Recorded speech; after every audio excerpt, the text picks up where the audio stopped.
Hello! So it's nearly the end of January and I thought I would do a bit of a book haul. I have bought for me quite a lot of books this month. I don't really know how that's happened. I think I may have actually got more books in January than I did in December. It's certainly a close run thing. But yeah, let's go with what I've got. So first off, there's obviously a lot of long-running paranormal romance series that I am working my way through. So I got the next one in a few of those. In fact, the Guild Hunter series by Nalini Singh, I actually got the next two. So I buy all of these secondhand, usually through eBay or other places if I can find them, because I want the mass markets, because why wouldn't you want the mass markets rather than the UK editions? They're just the ones that I love. And someone was basically doing an offer. It made it cheaper if you bought two. So there you go. I bought the next ones. So I got Archangel's Viper, which is Venom's book. And I have already read this. It was so good. I was like absolutely obsessed with it. So good. And then the one after that is Archangel's Prophecy. So this one is another Ilona book. So the Guild Hunter series, if you've not read it, some of the books are more like urban fantasy style, so they follow Ilona all the way through, and then some of them are like more paranormal romance style where they have like a couple for the book. But yeah, very excited to have those on my shelf. And then I also got the next book in the Mercy Thompson world, which is Dead Heat. So this one is in the Alpha and Omega series, so it's a Charles and Anna book, which I'm really loving. To be fair, I love both of them. I love the Mercy Thompson books, I love the Alpha and Omega books. So yeah, very excited to get to this. And again, I always love the covers in this series. So then the next series that I bought a book for was the Night Huntress series, which I'm just loving working my way through. I'm back to Cat and Bones now after a couple of the standalones, which I'm really excited for. So this one's This Side of the Grave, and it's a step back. So this series is actually the only series that I have any step backs for. They pretty much don't exist in this country, if I'm honest. But I have been able to get some of the ones from this series with them. So yeah, really excited for that one. Then I've also got the next book for the Immortals After Dark series. For me is Macrive, I think that's how you say it. So this one's going to have lots of Scottish stuff in it, which I have quite a few Scottish friends, so I always find the written Scottish dialect quite funny to read, because it does read right. This one did cause me some problems when I bought it though, because it did overflow my Immortals After Dark shelf. It was on one of like the narrower shelves. They don't fit on that anymore, so I had to rearrange a few shelves. We've still got some more rearranging to come fairly soon, so I might do a bookshelf tour when we've done the rearranging, and we'll see. Let me know if that's something you want.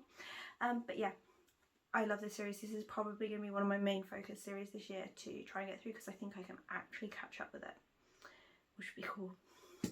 And then a series that I've only read one book in so far, well, one and a bit, because I've just started reading this particular book last night, and that is The Others. So Murderer of Crows is the second book in this series. I read the first book, I think it was in October, after being nagged and nagged by some people whose recommendations I really trust. Really like that. And for some reason just didn't get around to buying the second book until now. So I bought it, started it. I'm only like 2 chapters in, but it's good so far. So yeah, looking forward to continuing with that one. And then, because obviously I'm not in the middle of enough paranormal romance series at the moment, I bought The Rogue King. This is the first Inferno Rising book, I think it is, by Abigail Owens. This is one that has been on my list for ages. It's just been on my Storygraph to read list for months and months and months. But the author is actually currently scheduled to go to Rare, so the romance author and reader events in London this summer, which I am going to. So I was like, right, I need to actually get around to reading this, so I've got myself a copy, and then hopefully this one's going to get read fairly soon. So then we've got a couple of, I guess, sort of impulse purchases. So these are the Katee Roberts A Deal with a Demon novels with the beautiful clinch covers. So the historical romance clinch cover style, but with monsters. Absolutely love that. So basically I got, I think it's a Demon's Bargain, the novella one. Someone bought me it for Christmas. And it really annoyed me that I had that and I didn't have these. So Words and Kisses, which is an independent online romance bookshop in the UK, had a sale at the start of the year and I couldn't resist. So I bought these, very happy to have them on my shelf, but it does mean I now have 3 books in that series on my shelf that I haven't read. So yeah, it's all fine. It's all fine. Then we have the 2 books that I had pre-ordered. So one literally arrived today, and that is the paperback of Under the Whispering Door. I haven't actually read this book yet. I know it's been around for ages. I think it was my Black Friday order in 2021 that I ordered this for the triple stamps from Waterstones, but the publication got delayed. So yeah, I've got this and I can finally read it, go with my nice little TJ Klune collection that's building up. TJ Klune and Cassandra Gannon share a shelf over there. But yeah, so I think most people know about this, but from what I know, it's fantasy style and it has to do with tying. So yeah, we'll see. I mean, it's supposed to be amazing and like heartstrings, like basically everything TJ Klune, so I'm sure I'll love it.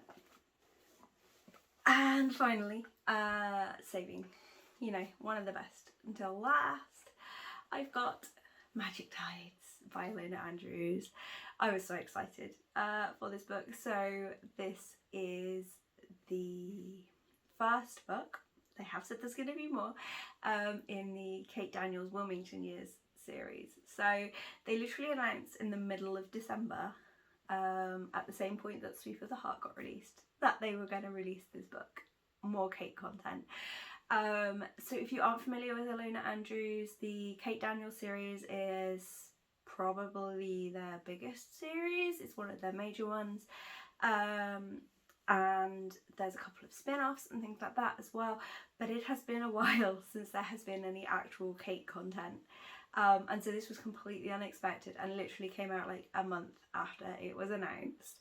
Managed to get it because I had it on the pre-order. I actually got it a couple of days before release day, read it, loved it. So good to be back with Kate and Karen, like I absolutely adored it. So yeah, and it just goes so nicely on my lovely Ilona Andrews shelves because they've overflowed, but it's all good.